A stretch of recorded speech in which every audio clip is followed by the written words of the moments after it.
कि जब प्यार किया तो डरना क्या, जब प्यार किया तो डरना क्या, खुल के बेखौफ होकर सुभाना ताला इंशाअल्लाह अपने फजलो करम से अंजर नईमी को आपकी दुआओं से, मोहब्बतों से कामयाब करेगा। तो हम साल में कम से कम 2 मरतबा बहादुरगंज को आएंगे।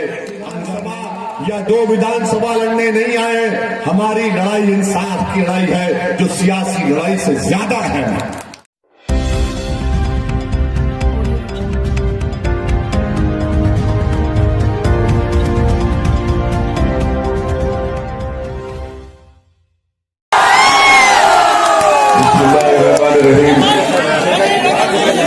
अस्सलाम वालेकुम वरहमतुल्लाहि वबरकातुहू।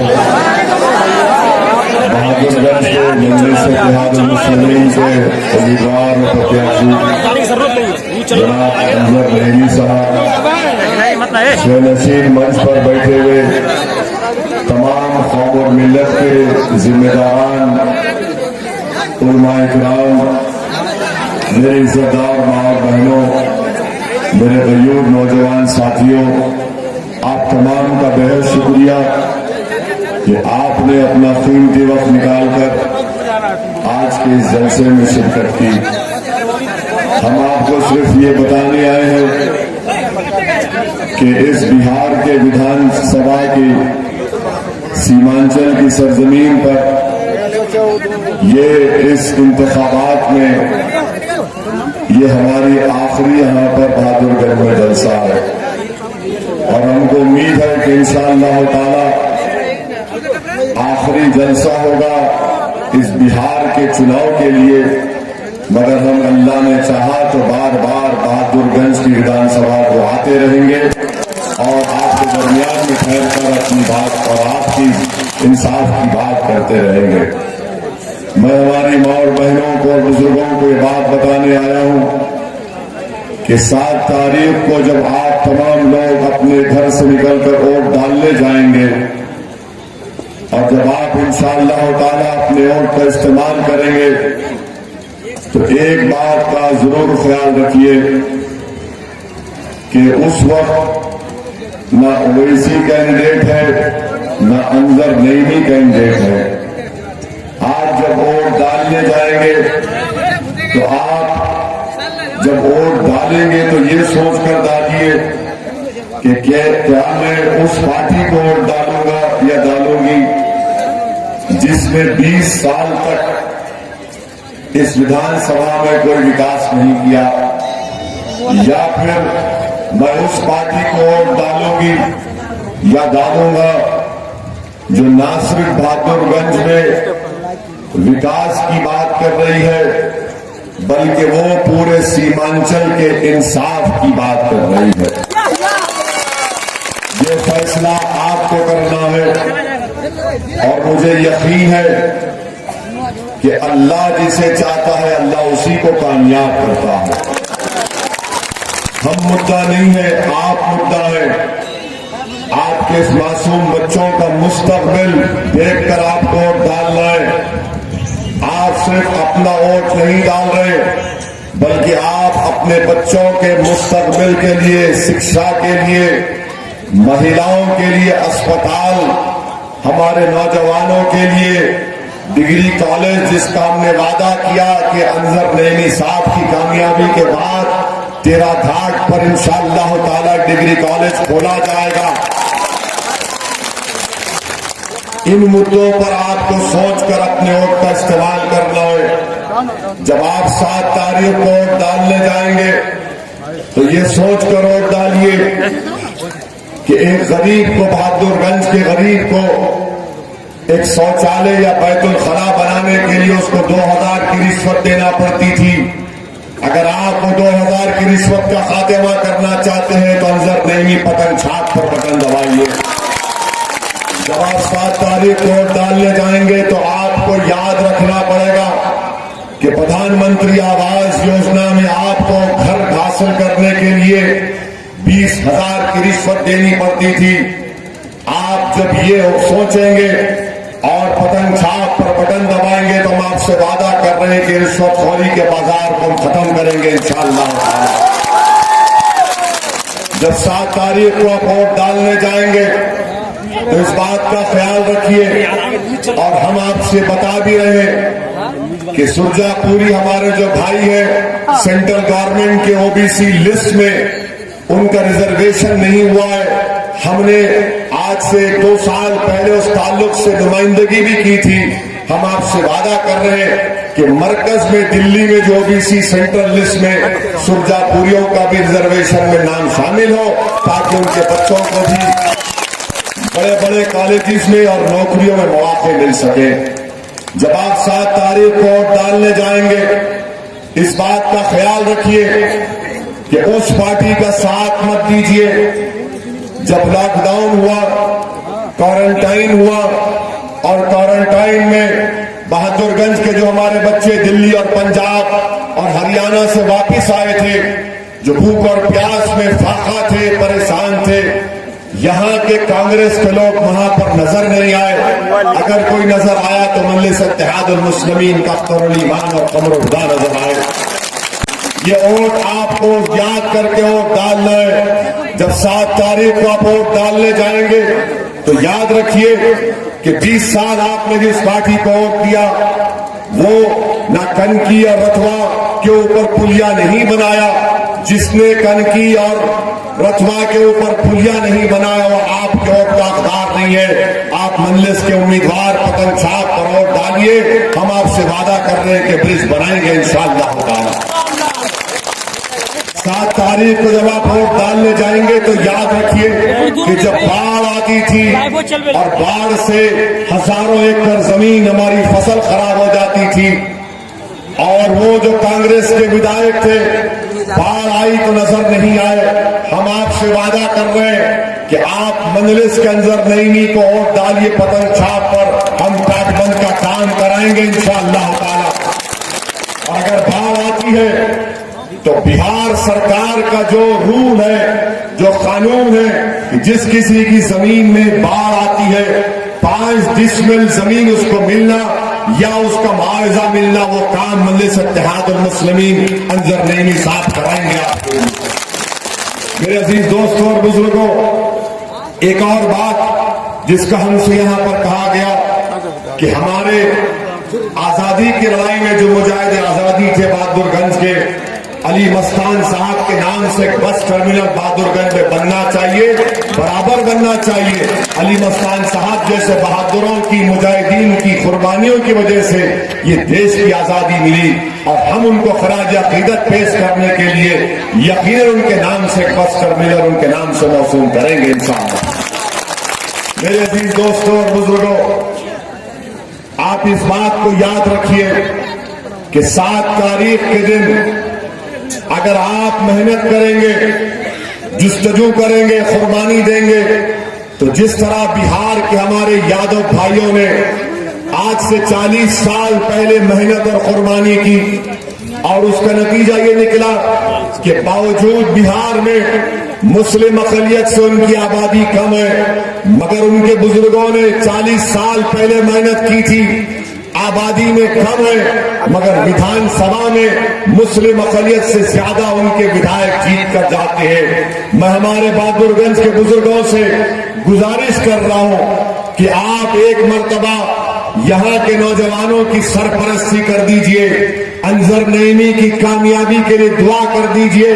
हमारी माँ और बहनों से गुजारिश कर रहा हूं कि एक बार आप यहाँ पर पतंग छाप का साथ दीजिए। याद रखिए, एक बार मजलिस कामयाब होगी तो ये मेरी कामयाबी नहीं होगी।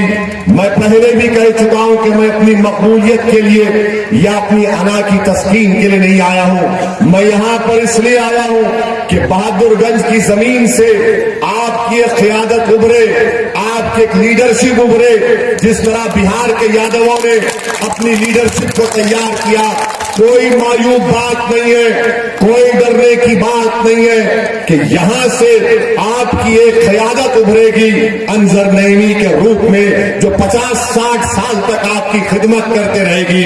मैं आपसे ये भी बताने आया हूं कि जब अंजर नईमी यहां से कामयाब होकर जाएंगे तो याद रखिए इस बात को, ये कांग्रेस का विधायक अपनी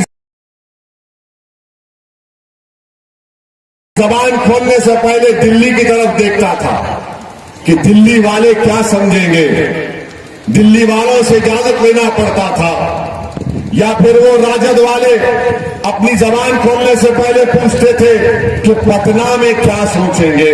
मैं आपसे कह रहा हूं, अंजर नईमी ना पटना की तरफ देखेगा ना दिल्ली की तरफ देखेगा, बल्कि बहादुरगंज और सीमांचल के गरीबों की तरफ देखेगा और उनकी जबान में पटना में जाकर विधानसभा में बात करेगा।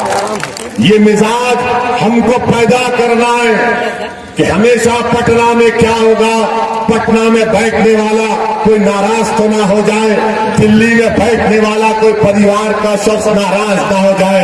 अरे कोई चीज का ख्याल रखना है तो इस बात का ख्याल रखो हमेशा कि क्या अल्लाह राजी है या नाराज है, वही कामयाबी का जामिन बनता। आप अंजर नईमी को वोट डालकर कामयाब करिए। हम आपसे ये भी बताना चाह रहे हैं कि हम मुद्दा नहीं है यहां पर। हमारे मुखालिफीन कह रहे हैं कि असदुद्दीन ओवैसी तो बाहर वाला है, ओवैसी बाहर वाला है, हम मुकामी हैं। अगर ये बात है तो फिर मैं तुमको अपनी जबान में भड़काऊ भाषण में जवाब दूंगा। हम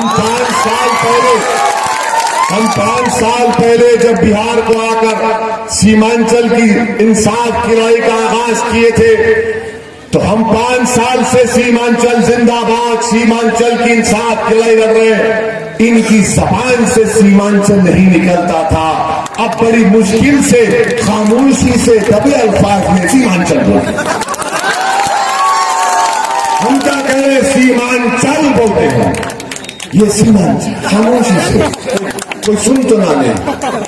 इनको इतना डर लगता है और हमको कहते हैं कि हम बाहर वाले हैं। हम उनको जवाब देना चाहते हैं, बाबू एक बात समझो हमारी। यकीनन मैं बिहार का नहीं हूं, मैं सरजमीन दखन से यहां पर आया हूं, मगर मेरा मानना यह है कि पूरा भारत मेरे बाप का है, मेरे बाप का है भारत। तुम बिहार की बात कर रहे, पूरा भारत मेरे बाप का है। अब कोई पूछेगा ये कैसा हो गया, ये कैसा हो गया? ये ऐसे हुआ कि हमारे अब्बा, हम तमाम के अब्बा, जब अल्लाह ने हजरत आदम को दुनिया में भेजा तो अब्बा के पहले कदम भारत में पड़े।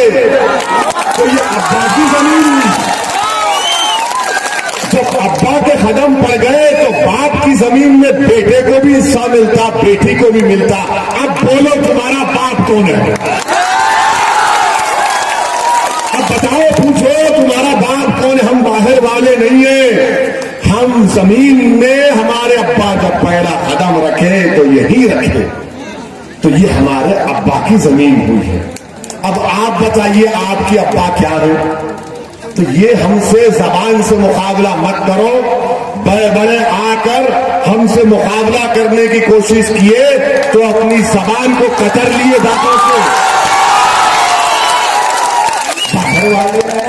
और कोई कहता है कि हमने, हमारे पिताजी ने अख्तर ईमान को मौका दिया, तुमने मौका दिया।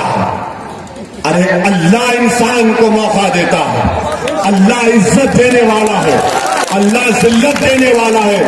ये कहकर ना सिर्फ अख्तरुल ईमान बल्कि सीमांचल और बिहार के जमीन पर बसने वाले मुस्लिम अक़लियत की तौहीन की जा रही है कि हमने अख्तरुल ईमान को मौका दिया।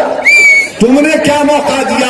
हमने तुमको 15 साल वोट डालकर तुम्हारे को सत्ता दी, हमने तुमको हमारे वोट की खैरात दी, तुमने भीख मांगा तो हमने सत्ता कर दिया तुमको, और तुम हमको मौका दिए। तुमको मौका दिए, हम तो तुमको मौका दिए। तुम 15 साल तुमने एम वाई कहा और एम को भूल के खाली भाई भाई भाई करते रहे।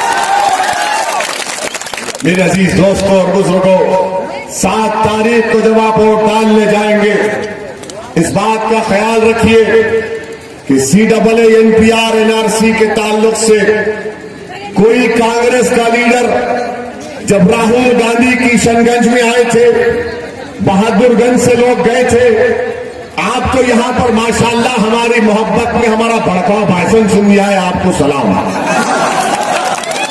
मगर यहां से गाड़ी में बिठा रहे थे, बैठो बैठो, जाना है राहुल गांधी ने एनपीआर एनआरसी पर एक लफ्ज बोला? ये बोलिए हमको, बोलिए, क्या राहुल गांधी ने एनपीआर एनआरसी पर एक लफ्ज बोला? पूरे इलेक्शन सभाओं में कौन बोल रहा है एनपीआर एनआरसी? मजलिस इत्तेहादुल मुस्लिमीन बोल रही है। ये क्यों नहीं बोलते? ये इसलिए नहीं बोलते क्योंकि इनको डर लगता है कि बीजेपी को उनका वोटर ना भाग जाए। अरे तुम सुनिए, तुम्हारा वोटर बीजेपी को भाग जाने का डर और हमको हमारे घर से भगाने की बात हो रही है, उसके पर बात नहीं करोगे। यही इनकी मुनाफिकत है। तो हम आपसे कह रहे हैं कि जो लोग आपका और हमारा नाम लेने से डरते हैं उनको हराइए। जो हमारा नाम लेने से डरते हैं उनको, वो आपके वोट के मुस्तहिक नहीं है। इनको वोट मत दीजिए। और हम खुलकर आपसे कह रहे हैं कि हमने भारत की पार्लियामेंट में नरेंद्र मोदी की सरकार के सामने 306 एमपी, नीतीश कुमार के 18 एमपी, ये कांग्रेस के 55 एमपी बैठे हुए थे और इनका एक 50 साल का नौजवान भी है। 50 साल में कोई नौजवान हो सकता है तो जवानी भी शर्मा जाएगी उसका। तो अगर ऐसी बात है तो मैं 70 साल तक ही जवान रहूंगा इंशाअल्लाह।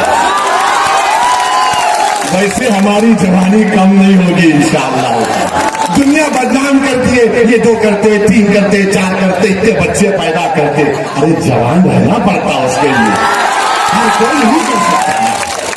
ये इल्जाम है, सच नहीं है। हम छोड़ा लतीफा चुटकुला दिए, ऐसा कोई बात नहीं है। हम एक में ही परेशान हैं। घर की बात बोल रहे, अब जाना है हैदराबाद बाहर, तो आपको बता रहे हैं कि ये इनका माहौल, ये इनकी सोच बनी हुई है।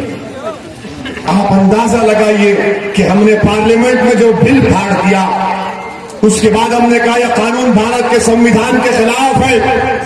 तो हमको कांग्रेस के बाद एमपी आकर बोले कि ओवैसी तुझे डर नहीं लगता, तूने बीजेपी के सामने बिल को फाड़ दिया।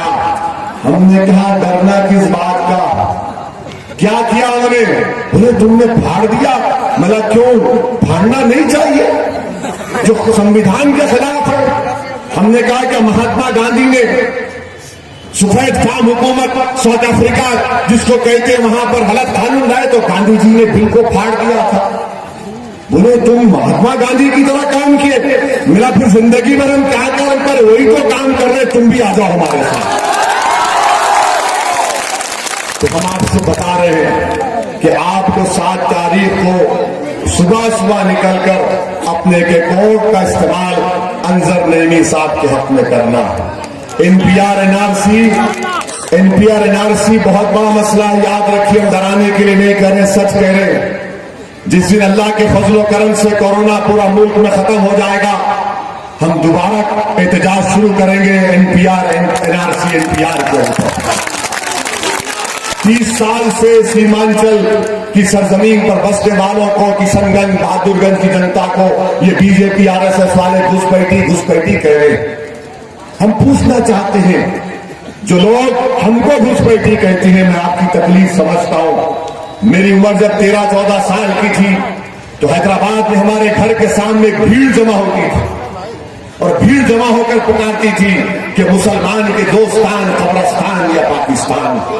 हमारे एक मरूम ताया थे, वो दौड़ते थे जब तक ये बुज़दिल भाग जाते थे। हमको तकलीफ होती थी कि हम तो इस मुल्क के, हमको उस पाकिस्तान से क्या लेना देना। मेरे भाई सोचो, 7 तारीख को जब तुम वोट डालने जाओगे मेरी माँ और बहनों, तो क्या कोई मोदी को कहता है घुसपैठी? क्या कोई यादव को कहता है घुसपैठी? कोई राहुल गांधी को घुसपैठी कहता है? कोई नीतीश कुमार को घुसपैठी कहता है? आखिर क्यों सीमांचल की जमीन पर बसने वाले मुस्लिम अक़लियतों को शक की निगाहों से क्यों देखा जाता? ये हमारे लिए तकलीफ की बात है, ये हमारे लिए बेइज्जती की बात है। आपको आज उन तमाम इल्जामात का, झूठे इल्जामात का जवाब देना है 7 तारीख को इंशाअल्लाह होगा। मेरे अजीज दोस्तों और बुजुर्गों, आपसे अपील कर रहे हैं कि 7 तारीख के दिन सुबह में बेखौफ होकर वोट डालिए, बेखौफ होकर वोट डालिए पतंग साहब पर, उम्मीद पर वोट डालिए। मोहब्बत के नाम पर वोट डालिए, डरने और घबराने की जरूरत नहीं है। और एक बार फैसला कर लीजिए, मैं बदलाव की लहर पूरे सीमांचल में देख रहा हूं और यह बदलाव इंशाअल्लाह ताला मजलिस को कामयाब कर देगा। और अगर कोई लोग अभी भी सोच रहे, दिमाग उनका कह रहा है अगर पतन छाप को वोट दूंगा तो आगे खतरा है, आग है, दरिया है। जो लोग अभी जरा तज़बज़ब के शिकार हैं, मैं उनसे कह रहा हूं कि दिमाग से मत सोचिए, दिल से सोचिए। और दिल कहेगा कि जब प्यार किया तो डरना क्या, जब प्यार किया तो डरना क्या। खुल के बेखौफ होकर और पूरे इत्मीनान और एतमाद के साथ पतन छाप पर बटन दबाइए और अपने आप को कामयाब करिए। बहादुरगंज की जनता, बहादुरगंज की मेरी माँ और बहनों, बहादुरगंज के मेरे बुजुर्गों, आप उम्मीदवार हैं, अंजर नईमी नहीं है। आप विधायक बनेंगे, अंजर नईमी नहीं बनेगा। ये सोचकर अपने वोट का इस्तेमाल करिए। और यही हम आपसे गुजारिश करने आए हैं और हम आपसे वादा कर रहे हैं कि आप और अल्लाह सुब्हानहू तआला इंशाअल्लाह अपने फजलो करम से अंजर नईमी को आपकी दुआओं से, मोहब्बतों से, वोटों से कामयाब करेगा। तो हम साल में कम से कम 2 मरतबा बहादुरगंज को आएंगे, अंजर नईमी का हाथ पकड़कर पूछेंगे, बता अंजर नईमी, तुमने बहादुरगंज की जनता से जो हमने वादे किए थे, तुमने कितने वादों को पूरा किया है। आप इस बात का इत्मीनान रखिए, भरोसा रखिए। ये ऐसा नहीं है कि जीत गए और वो यहां बैठे रहे, हम भूल जाएंगे। नहीं मेरे भाई, हम यहां पर एक दिन के लिए नहीं आए हैं। हम यहां पर एक विधानसभा या 2 विधानसभा लड़ने नहीं आए। हमारी लड़ाई इंसाफ की लड़ाई है, जो सियासी लड़ाई से ज्यादा अहम है, जो सियासी लड़ाई से अहम है। मगर सियासी लड़ाई इसलिए अहम है कि आपके नुमाइंदे कामयाब होंगे तो इख्तिदार में जाकर, असेंबली में जाकर आपके मसाइल को हल करना है। इसीलिए 7 तारीख को अपना एक वोट देकर पतन छाप पर अपने इत्तेहाद को, अपने सियासी शऊर को और अपनी क़यादत को बनाइए। मैं आपके साथ यही जन बातें कहकर रुखसत होता हूं। मेरे साथ नारा लगाइए, नारे तकबीर, हिंदुस्तान, पतन छाप, पतन छाप, अंजर नईमी, अंजर नईमी।